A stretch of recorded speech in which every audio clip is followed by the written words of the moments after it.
All right, all right, all right. What's going on, folks? I think we're live. We'll see. Yes, we are live. Finally, I don't know what the hell's going on. StreamYard is doing something completely different. So whatever.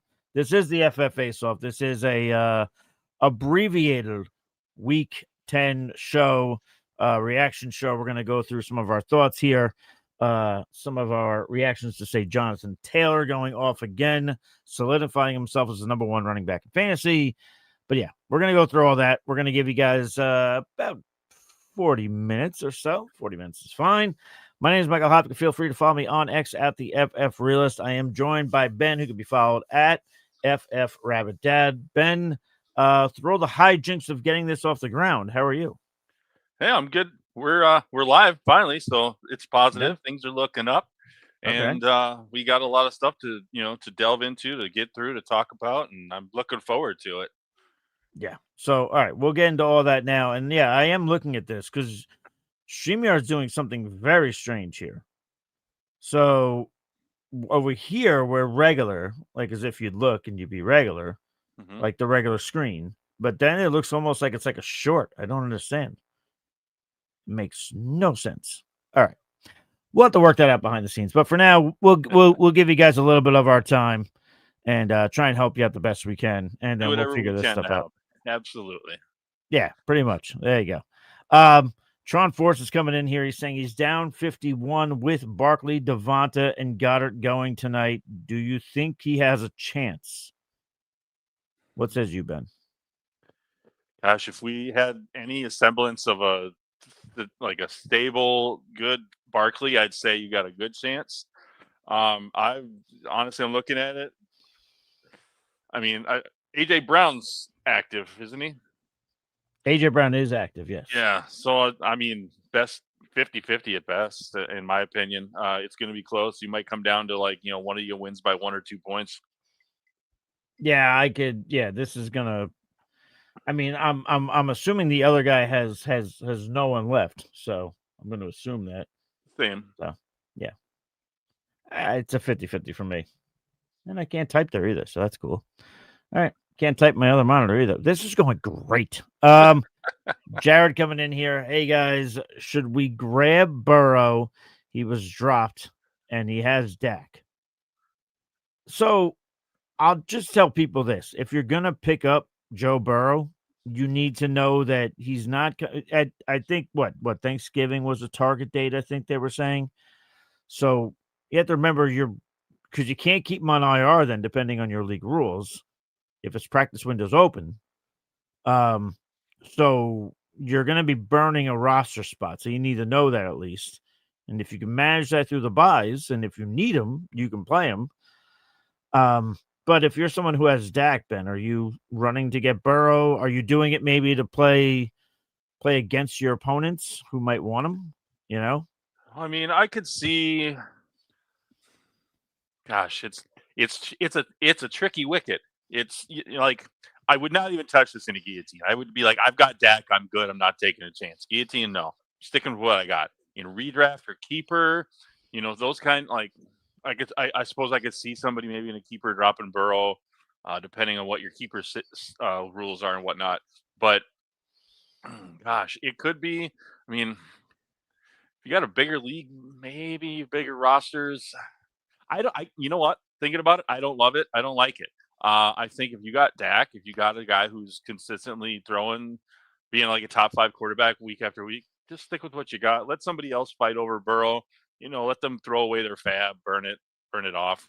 Yeah, that's kind of what I'm thinking too. If you have somebody lesser than Dak, then yeah, then I would consider it. But I mean, Dak's pretty damn good. So, and I'm just looking here. Where's the strength of schedule for the Cowboys? Where are they at? Cowboys are 29th. Where are the Bungles? Bengals are 8th. So there is that if you're interested. I still wouldn't do it, but yeah, but whatever. So, and I was able to type on my screen, so that's now very exciting. So I feel like I'm reinventing the goddamn wheel with this show. Champagne comes in, and would you prefer Genty or Judkins rest of season? What says you, Ben? I'm going to stick with Genty. Just feel like he's still more explosive, still we've still seen more out of him. We've still seen him on the field more. Um, but I mean, Judkins has looked really good at times, but at the same time, that offense, it's not really great. It's not great at all over in Cleveland. Um, yeah, I'm gonna go with I Jim. mean, you could say the same for Judkins too. I mean, both offenses aren't exactly the bee's knees, but yeah, but I would probably go with Genty as well. I'd probably continue to ride with that. Um, I wouldn't stun me if it's close towards the end of the way. I mean, Genty really, I mean, he hasn't had a 20-point game since week 4. But I mean, Judkins had a 20-point game back in week 7. It doesn't look like he had one prior to that at all either. So, it's to me, it's almost like a lateral movement, in terms of the players, but I'll go Genty there. Albert coming in here saying, "Sup, fellas? What's up?" He also agrees on the Genty. They won't pull him off for 21 days. What? Off the bro. IR? Yeah. I mean, I guess it depends on your league setting. I don't. But listen, if you want him and if you think you can use him, then and if he's available, absolutely. I picked him up in one league, but I picked him up in which I was shocked. It's a super flex league that has an IR spot, and he was out there. So I grabbed him there. But yeah, so if you want him, if you can grab him, then absolutely take him. So Champagne coming back in. Should I pick up Jaden Reed to stash in my IR? If you're really hurting and you just like desperation kind of wide receiver, like if you're starting guys like Chris Moore and Tyler Lockett on a regular basis, Sure. yeah, I'd pick up Jaden Reed and hope to God he comes back to form. But I don't like it. There's still so many people throw it around. I mean, even without Kraft there, I still see. I mean, you still got Musgrave who can still do it. You still got Dubs. You still got, Wicks will come back, and yeah. If you're totally desperate, then maybe. But yeah, I just don't envision a heavy target share. Going the way of it's the Packers wide receiver room. It's the same. Listen, they brought in Matthew Golden. Everybody was excited. They finally drafted a wide receiver in the first round, and then it's the same thing. Island of misfit toys. It's just mediocrity left and right. No disrespect to the Packers receivers, and maybe it's just the way the offense is constructed. No one's gonna get hammered with like. Do we see Packers wide receivers consistently get 10 or more targets? No, not since Devontae and Jordy. Right. Sure. Jordy, the red zone king. Well, I mean, currently Devontae's that himself as well, but yeah. Let me see. Happy Days coming in here. I have some opinions. How about Derrick Henry QT can off what? I don't know what this is. MGH needs to go to Canadian leagues. Okay, so all right, so this looks like a lot of nonsense. And thank you, Jesus Detroit. Off cord got his chain yanked. Okay, offensive coordinator got his chain yanked. Okay, all right. So this looks like a legitimate. Yeah, that's a solid opinion there. Yeah, somebody's really unhappy with some players. Evidently. Okay. Do we prefer Swift, DeAndre Swift, or Chase Brown rest of season? I'm probably going to go Swift. I know Monangai, people were worried after week 9, like, oh, God, he's going to be the hot hand. It's going to be like a Dowdle Hubbard thing. But, I mean, Monangai didn't really have a great day yesterday. The touchdown saved him. I think I still go Swift because I liked Brown when Flacco took over because I thought more passes in the flat, potentially, than what Burrow does. I mean, would you lean with Swift too, or are you going somewhere else? Actually, I think I'm going to go with Brown. We saw a slow start with Swift this year. I mean, he was getting all the touches, but he was doing, like less than 3.5 per carry. I think it even got down under 3 at one point. Obviously he missed a week a couple weeks ago. Monangai stepped in and looked good. And I think the fact that Monangai has been somewhat like efficient with, like this last week wasn't really efficient, but he also didn't really have the touches. But in the last couple weeks before that, he was efficient with his touches. And I think that the Bears are going to have to consider to keep using him on a regular basis, especially they coming up this next week against the Vikings defense. It just held Derrick Henry to 75 yards on 20 carries. So I'm gonna go Brown rest of the season. All right. Agree, disagree. Enrique coming in here saying, "Hey guys, before I make a mistake or not, what do you think? Trade offer for my Bowers Franklin. I'm being offered Henry, J. Hill, and Ladd and Kate Otten. That's quite a haul. I think I take the haul here. If he's trading away, I mean, Bowers had that one incredible game. I think I take the deal here. The only thing I'm wondering here, Enrique, is obviously if you're trading away 2 players and acquiring 4, I'd imagine you got to make some add drops. So, Yes, Ben, that's gonna be one of the keys to the trade is like, what are you getting rid of after you make the trade? But I think I'm on the side of the haul too. I mean, I've been toting Henry for the last few weeks, like he's coming back. Schedule gets better. Like this one against the Vikings, we saw that. But in the next 3 games, he's got teams that are all, if I remember correctly, all in the top 10 of fantasy points allowed to running backs. Sure. At least the last time I looked at it. But it's a nice schedule going forward. They still got 2 against the Bengals, I think, in the next few weeks. So, I mean, that's a point extravaganza. Even with Bowers, I mean, we know Bowers could any week pull off that, 10 catches and 3 touchdown kind of game. Franklin, you're selling high on him because he just had another good week. You're buying low on Ladd and you're buying low on Henry because I mean, if you don't got to give up a lot, like drop something decent, I think this is good. Even, Justice Hill there. Yeah, I just looked over the next 3 weeks. The Ravens have the 5th easiest schedule. Now they do play Cleveland coming up, which is tough. But after that, it's the Jets, then it's the Bengals that you mentioned, then Steelers, and then after that, it's when they play the Bengals again. So you're right. They play them twice soon. Yep. It's just in the next 5 weeks they play them twice. But yeah, no, I still take this deal. But yeah, Enrique, I think that's the interesting part. And if you can get back to us, I mean, what players are you potentially dropping to make that trade happen is kind of important. Mm-hmm. Jared said, "Do you guys have any info on Ramondre Stevenson if he plays Thursday? I believe it's against the Jets. He has Henderson."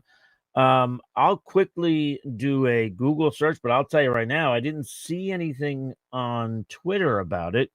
Ben, did you see anything? And then we'll get to I believe we have a super chat. We'll get to that next, but yeah, and I haven't caught anything yet, but I would imagine since they kept him out again, there's a better chance that he does play. yeah, And then of course with the short week, I mean, the other guy's tired. Henderson might be a little bit, tired obviously from playing. We often see guys teams take a cautious approach to playing on a Thursday night. But yeah, with Ramondre getting that week off, that extra week off, I mean, he could take over the majority of the carries again. sure. Yeah, there is nothing new. I just double checked. There's nothing new in terms of if he's going to play or not, that being Ramondre, but yeah, I mean, stay tuned. But yeah. So, Stephen Drakes did come in with a super chat. We appreciate that, Stephen. And of course, if anybody wants to send in a super chat, you cut the whole line in terms of any questions. But Stephen Drakes does ask, and this is good for you, Ben, since you're a tight end guy. He says, would you guys trade away Tyler Warren and Jalen Warren? He has Loveland. I'll trade Tyler for Jalen. Oh, Tyler Ford. I apologize. Yeah. Yeah. Which Warren does have a nice matchup against the Bengals. He does. He definitely does. I guess it's really going to depend on what else you got in your running back room at the moment. I see you have Loveland already, so you probably got a good replacement tight end for the time being. But without known running backs, it's going to be kind of hard to say. I still am more on the Tyler Warren side. Just because I was way down on him this last week, I figured, okay, matchup against Atlanta. They've been shutting down everybody all year from the tight end position. But then he came out with 8 catches, 99 yards, something ridiculous like that. Like made me look like stupid. So that's fine. I will take that L all day long to see a guy like Tyler Warren show up. So I'm looking at keeping Tyler Warren for now. All right. Yeah. I would do the trade, to be honest with you. I mean, again, I love Jalen Warren this week. I mean, the Bengals on a per game basis are allowing 28.4 points to the running back position. To find that in half point formats, to find anything comparable you'd have to go back to the Lions in 2008 or the Cardinals in the year 2000 in terms of points allowed on a per game basis to the running back position in half point formats. So I would consider doing this. My only question is, and Steven, you don't have to send in another super chat. Well, I will pull it if you I think he did send just it drop in. it there. Yeah. What's that? I think he did just drop it in the chat there. All right, cool. Oh, yeah, I'm curious. I'll go back to that. I'm curious what his running backs look like, and then we'll get to the rest of the questions. Did he or no? I don't see it. Stephen Drake's. Yeah, I see it. It doesn't let me, but it says he's got Monongai, Jacobs, and Charbonnet. Yeah. With all that, then yeah, I'd be doing the trade. I'd take Warren for Tyler. I'd take Jalen for Tyler. Yeah. Yep. No, I see it now. Yes. No, I would do the deal. Yeah. Yeah. Mm-hmm. Yeah. Having Monongai, Jacobs, Charbonnet. I mean, I just referenced Swift. I don't think Swift's like going away. Like we've seen Hubbard's not opportunities, I guess, but his fantasy points just turned to dust with Rico Dowdle there. I don't think we see that in Chicago. I think we see more of an even kind of split, if anything. Yeah, I think that'd be the best bet for the Bears going forward is to try and keep both guys on the field here and there, just to keep them both fresh, healthy, more explosive. So I would do that trade. Let me see this. Happy Days coming back in. I'm picking up Burrow and ditching QT. JMO will sit on flex for the rest of the year. Okay. So there you go. Well, I mean, I will say, yeah, I dropped QT in a bunch, or not QT, QT. Who's he? Yeah. Does he mean QJ? I don't know. He probably means QJ. Yeah. Oh, well, if he means QJ, yeah, I've dropped him all over the place. It was a nice start to the season. It was fun to get some production out of him, but yeah. Here's a question. What are we doing with DK Metcalf? Which, I mean, the Steelers didn't look great over. Like, it's not like the Steelers offense looked fantastic yesterday and DK Metcalf got nothing. But I mean, yeah, we're not at the point where we're cutting DK Metcalf, right? No, you can't. He's still the guy. He's still the most talented there in their wide receiver room, their pass catching room in general. Gosh, man, it's just like, I mean, if I thought you could get any kind of like considerable, like comparable value, I would say maybe trade him, but I think it's just too low at this point. You're getting 50 cents on the dollar. Yeah. I mean, if you look at this, he's only averaging 11.4 points per game. It's bad. Yeah. Not what we paid for in drafts. Just 1.6 and 14 in week 8. Well, yeah, 1.8. Yeah, it's not. This is bad. This is not good. I will say this: I'm not cutting DK, but it's definitely like a matchup dependent thing now. Like it's not like his name is DK Metcalf. He's going into my lineups. Definitely not. I think I'm definitely looking at what's going on with my other positions. The resident troll ATL comes in and says fantasy outlook for Dart and Scatterboo. Who is the best and worst coach for 2026 in Tree of Fantasy? People don't know how to type today, Ben. Well, like most days, I guess. But... Okay. I mean, listen, Dart's fantastic for fantasy. He's just got to learn how to slide. He's, and I know not taking those hits. Yeah. Yeah. I mean, I think Scatterboo will be good when he's back, it'd be interesting to see what his draft value is. Cause I know people were pumped to watch him and everybody was heartbroken when he got hurt, but, and in terms of like the head coach, I don't know. New York radio is buzzing right now with Brian Daboll being let go. I don't know who they bring in as head coach. Peter Schrager referenced that like he didn't say maybe Steve Spagnuolo, which I think the rest of the NFL that's not Chiefs fans would celebrate that. But I don't know if I see. I feel like Steve is just happy being a DC and like he's just chilling. Yeah, probably is. I mean, look at if just like dart throws, that then the first name that comes to my head is Brian Flores, but as far as I know, there's still that whole lawsuit thing going on, or that whole issue with same thing with Gruden too. Yeah, so it's like like I, as a Vikings fan, I love having him as our defensive coordinator, and I love that teams aren't going to haven't seemed like they're not going to take a chance on him yet because of the whole thing with the NFL and whatever. So, but I would think he would make a great coach candidate if somebody gave him a shot again. But until they do, I'm happy to have him in Minnesota. Absolutely. That's why I hope nobody. I need Robert Saleh to have a full season with Fred Warner and Bosa. So hopefully nobody is interested. And after last week against the Rams, maybe not. No, So probably not. no, probably not. Might be okay. Champagne says, is there any point in keeping Tootin or Davis on his bench? Ollie Gordon and Neal are available. So a lot of second-hand running backs here. I mean, I think they're all kind of lateral move. I mean, who's out? I'll put it this way, Ben. In your opinion, who's the best player out of those four? Oh, it's all they're like you were kind of saying, they're all kind of like mad with injury upside is what they are. Sure. But that said, who's got the most potential? I liked Devin Neal coming into the season.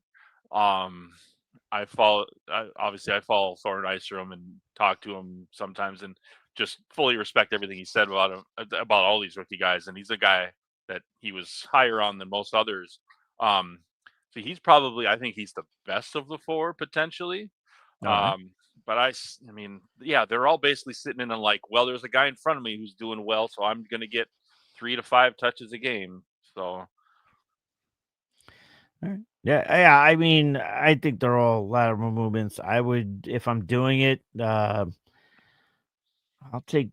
You know what? I think I would take Ollie Gordon and Neal over Davis and Tootin. But again, to me, it's like this is like coin flip stuff. yeah, I think in my I'd be opinion. Neal Tootin just because the youth, the potential upside.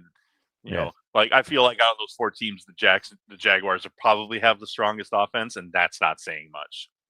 Sure. When then he's coming back in saying week 11, while it's early, by the way, because it is Monday, so we will have a lot of content coming out the rest of the week to tell you who to start, who to sit. He does say tight end, Fryermuth or Musgrave in week 11. I will tell you that Fryermuth has the better matchup. He's playing the Bengals. The Bengals suck at everything in terms of defense. The Texans are amazing at everything on defense until they apparently play the Jaguars, and then they wake up. I don't know what happened there yesterday. Just going off on a tangent. But yeah, if you have to pick one of these tight ends, again, I know it's early, man, but if you have to pick one, which one would it be? I'm going to go with Musgrave because he's not part of a 3-headed tight end room. More than fair. Granted that that Bengals matchup is great, but the one with the Giants ain't bad.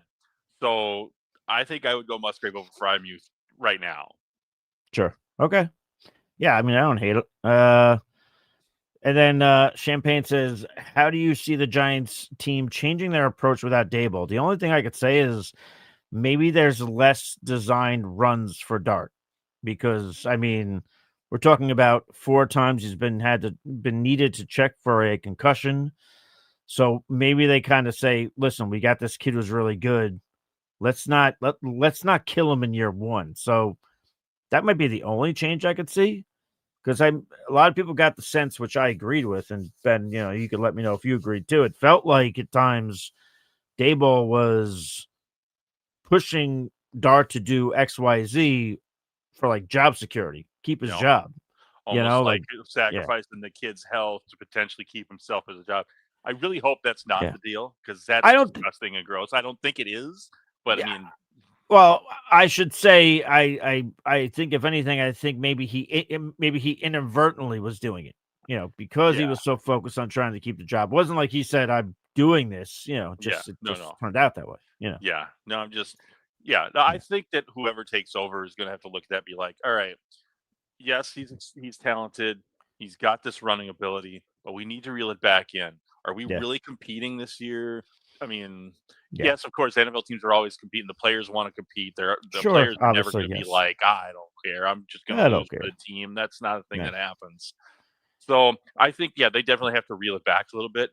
But at the same time, you could still do, 40, 50 yards rushing in a game if you take away a couple carries. And for now, it'll be Mike Kafka as the interim head coach. So Kafka. We'll say, listen, it's sure shit better than Shane Bowen, tell you that. Former quarterback, so he's got some knowledge there. I was stunned that Bowen was not fired today, but whatever. Not like I root for people to be fired, but whatever. And we'll see. We'll have to keep an eye on if Dart's going to be ready to go in Week 11. Week 11, they are home against the Green Bay Packers. That's on Sunday, so we'll see. We'll see how concussion protocol treats Jackson Dart. Swolbo says Scary Terry or Ricky P both seem as likely to return as be out rest of the season. That's true. I mean, I will say before I ask Ben, he can give his thoughts here. I did see before I went live that Shanahan spoke to the media, and it seemed more optimistic than other weeks that Pearsall might be able to play this week. Do with that what you will. I haven't heard anything about McLaurin. Ben, have you heard anything about McLaurin? And how do you kind of look at this? Yeah, I mean, it's too frustrating situations because both of these guys could be like top 15, top 10 wide receivers, and we just, Sure.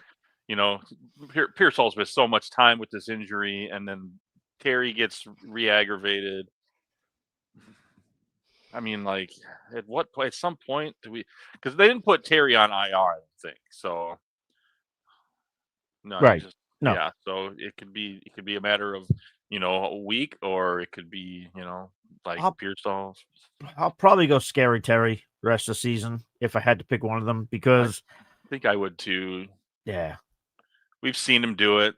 We haven't Sure. seen Pearsall run a whole season as the primary guy yet. Yeah. I mean, I love Pearsall to death, but the guy gets soft tissue injuries from sneezing. So I just, I like it. It's obviously a slippery slope either way based on how he's asking it because he acknowledges this. But to me, like if you tell me both guys are coming back this week, who would I have more faith in to stay healthy for an extended period of time? Even though they've both been jammed up this year, I'm going Terry because, like you said, we've seen him do it. Yeah. I don't know how you can't, but July with 2 Y's comes in. What up, y'all? I got offered Puka Nacua for CD Lamb. Should I take it? I feel safer with CD Lamb, but Puka is Puka. Puka is Puka, but to me, you know what? Fuck, I'm answering everything first. Ben, you go. All right. What are you doing? I'm taking Puka. He's like getting all the yards and all the catches, and he's Puka, like you said. Puka is Puka. Okay. I don't dislike either one. I mean, CD Lamb is CD Lamb. He's just as much of a threat to be a top 5 wide receiver any single week as Puka is. But I just think the volume. I mean, granted, we saw CD miss a couple of games, but the volume has just consistently been there for Puka, who also missed some time. I'm going Puka by just that much. If this is PPR, I'll go Puka. If it's half point or if it's standard, then I go CD. That's how I'd answer this question. Because I mean, Puka does get hurt often, but I mean, like you just said, CD was banged up this year. Who's to say it doesn't happen again? So, with all that in mind, I would say, yeah, I would say that it's a matter of the format of your league. So that's how I would go with that. Yeah. Let me see. Ben's coming in here. Which trade is better? A lot of trade questions. Which trade is better? Would you do it? Amonra, St. Brown, and Gibbs, who had a great game yesterday, for CMC and Adbuka, or Amonra and Gibbs for CMC, Tet, and Travion. Wow. So, Ben, what are your thoughts there? Let's see. Well, I don't like giving up Amon-Ra and Gibbs to anybody. Like, I would love to be able to try and keep one of them, but I see what you're getting in return. It's, it's the hope that Travion continues to do what we just saw him do for the first time this last week. Because if he does keep getting that workload, this is a smash trade, but we don't know. Yeah. It could go right back to Ramondre as soon as he's available. Just based on what we've seen, they keep giving Ramondre the chance when he's on the field. But that CMC Egbuka, man. I don't think I'm making the trade. I'll say that. I don't think I'm doing it. I think the Emeka and CMC is the most appealing, is more appealing than the other trade, right? Which I think is what you're getting at too. Yeah, definitely is. I think I keep Amon-Ra and Gibbs, But if I did, it would be for the CMC Ibuka side. Again, I'm Yeah, just giving you my advice. You're more than welcome to trade what you want, Ben. But yeah, I think this Ben is going to agree that, I think I would still keep the Gibbs and Amon-Ra. I mean, Gibbs just, he could score at any time he touches the ball. Amon-Ra is consistent as hell, and he sure. produces well. Yeah, I mean, granted, you could see CMC, continue to do his thing and turn into like the CMC we've seen in the past. But no, I'm keeping Gibbs and Amon-Ra after thinking about it. Yeah. Getting next here. Now, I'll just put this out here and I'll just give a plug here to our very own Pete Nova. Does all the DST content. It's fantastic stuff. So I'll tell you, Champagne, he usually drops that sometime tomorrow, depending on his schedule. He's a very busy boy. But is the Atlanta defense a must pick up with their 3 upcoming matchups, or is it a trap? Let me pull up this schedule here for the next Carolina at New Orleans at the Jets. Yeah. Yeah. I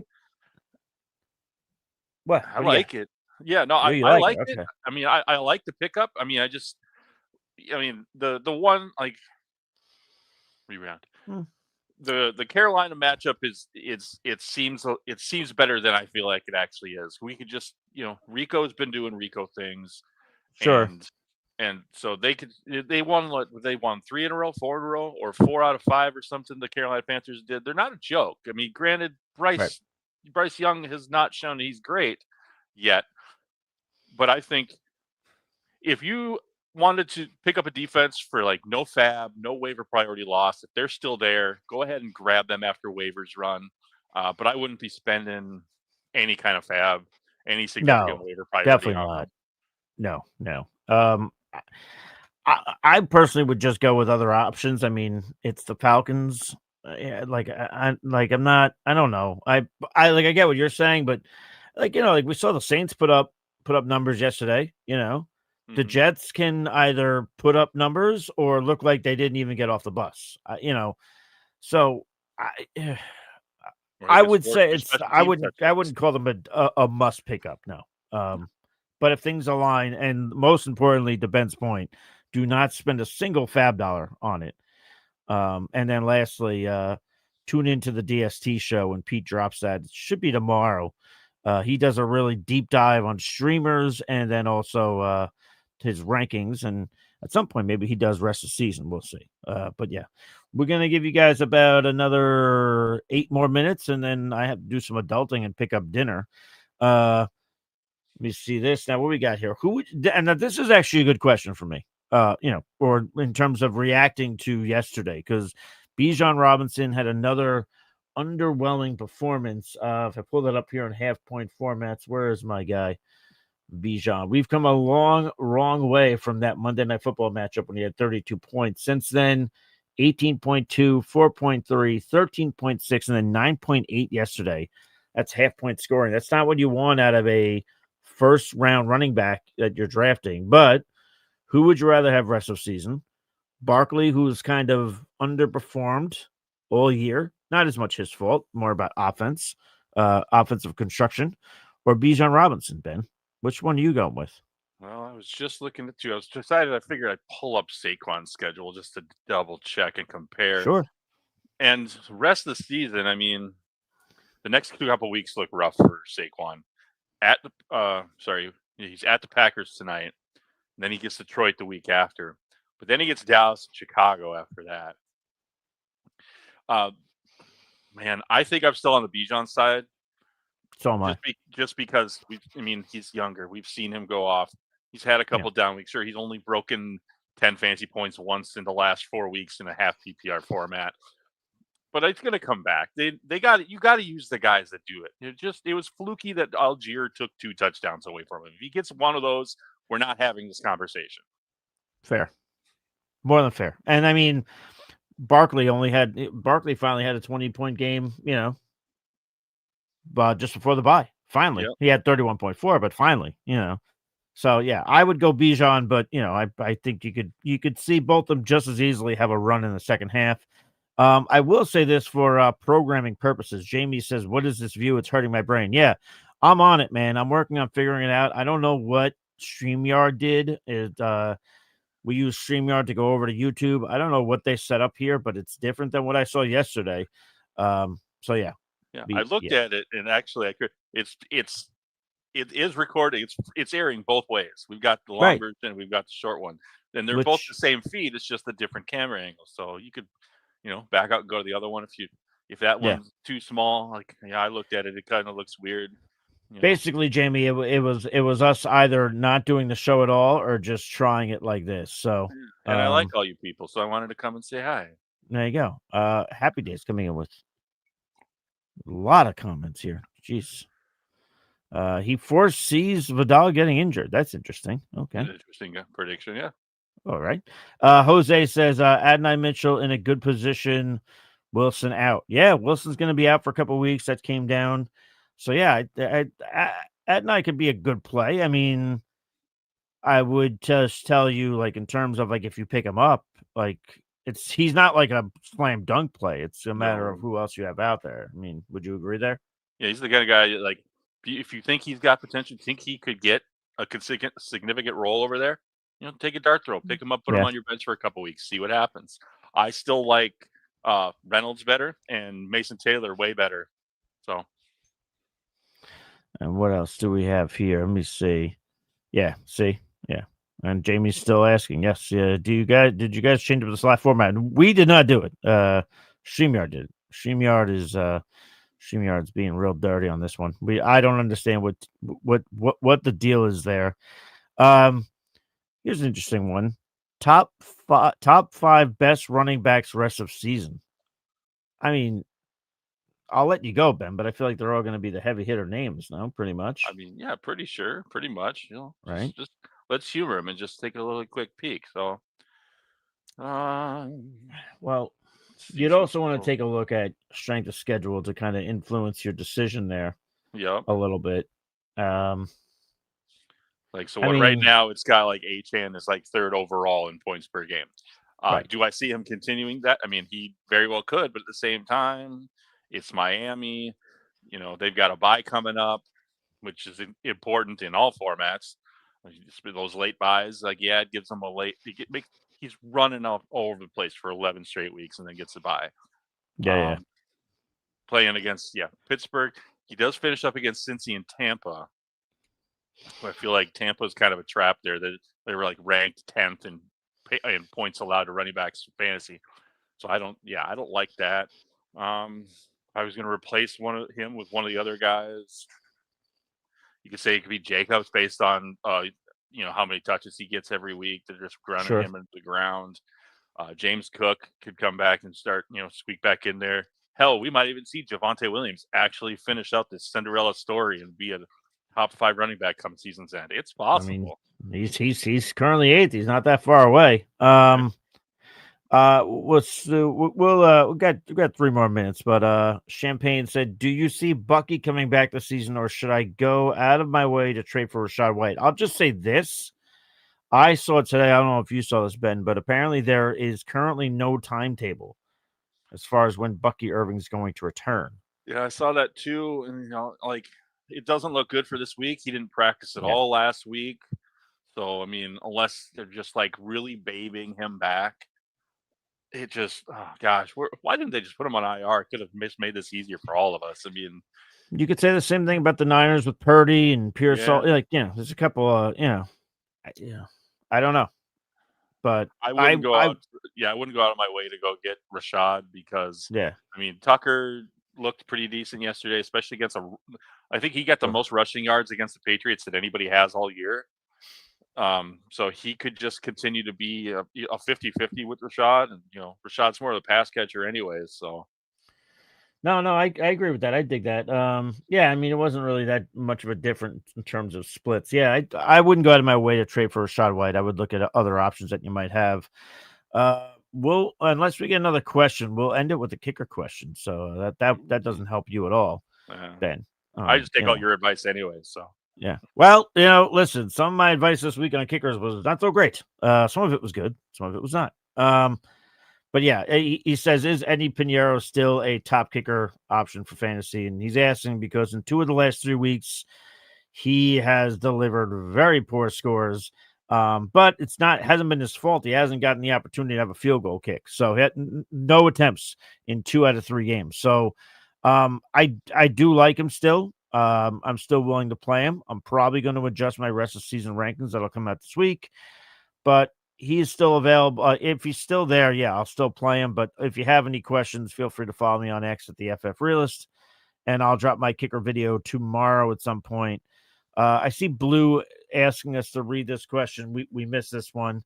I did kind of jump around, so it's my fault. But Blue, since you asked, and we'll kick it to Ben first, then I'll go. He says, I'm 7-3. Should I trade Genty for GW and Aaron Jones? I could ask for Swift instead of Jones. Other RBs are CMC and Hampton. Go ahead, Ben. I mean, obviously, if it's Garrett Wilson, we have to take the injury into account. Yeah, I mean, I'm assuming it's Garrett Wilson, and that injury is very significant in this trade because that's, 1, maybe 2 weeks that you are getting zero production. I mean, yeah, you're getting another capable running back to go alongside CMC, but at the same time, we could go right back to almost a 50-50 split with Mason. I think I'd keep Genty. If you could get I'm just keeping Genty. Even Swift doesn't really do that much for me because Monongai could still eat into that. So yeah, I would tell you this, Blue. We're gonna be here throughout the week. I actually think Steve D'Angelo is going live soon. If it's not on his own channel, it's on the Face Off channel. I forget. He might be going live soon. You could always ask him as well. But I think you'd want to try and rework the parameters of the deal because as of 2 hours ago, Garrett Wilson is expected to miss at least 3 to 4 weeks, at least. So yeah. So not great, Bob. So I would maybe rework the deal, get back to us, and if we can help you work out a deal, we will gladly do so. Screw it. Let's give them one more. I'm not gonna try and read that name, but he said, is McLaurin droppable in 8-man leagues already ruled out for next week? I mean first things first. First things first, find a 12-man league, but or at least getting a 10, yeah. Yeah. No, I'm not going to shame your league size. That's not nice. I won't do that. I just did. But it's fine. I'll be the that's dick. fine. You can be the dick. I'll be the nice guy. But Done. if they get an 8-team league, yeah, I think you can drop McLaurin. Just obviously, I can't think of everybody who'd be available off the top of my head, but there's got to be a couple guys in there who you could piece together a lineup with instead of a 0 from McLaurin. Even if you got it, I mean, you got an IR spot, you put him there potentially, but yeah. All right, we'll do one more only because it's Jared, and Jared's a good listener of the show, helps us out a lot. He does ask, drop Mason for Corum or Wilson. Those all scream lateral moves to me. No, I don't think so. Okay. Well, yeah, Talk to me. Okay. No. I'm saying, yeah, give it to me. Sure. So we saw an uptick back in the production that Mason got us this last week.